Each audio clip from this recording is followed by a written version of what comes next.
Liver को स्वस्थ रखने के लिए 5 दवाइयाँ और आहार संबंधी सुझाव।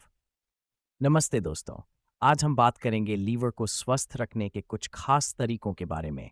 डॉक्टर ने मैत्रीपूर्ण स्वर में कहा। डॉक्टर दर्शकों का अभिवादन करते हैं और विषय का परिचय देते हैं। सबसे पहले दवाइयों की बात करते हैं। पहली है सिल्मारिन। ये दवा लीवर को क्षति से बचाने में मदद करती है। डॉक्टर ने बताया। डॉक्टर सिल्मारिन के बारे में बताते हैं। दूसरी दवा है उर्सोडियोक्सीकोलिक एसिड।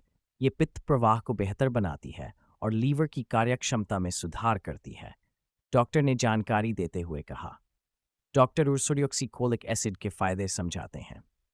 तीसरी दवा है एस एडेनोसिलमेथिओनिन, जिसे सैमी भी कहते हैं। डॉक्टर बताते हैं कि ये लीवर की कोशिकाओं को पुनर्जीवित करने में मदद करती है। डॉक्टर सैमी के बारे में बताते हैं।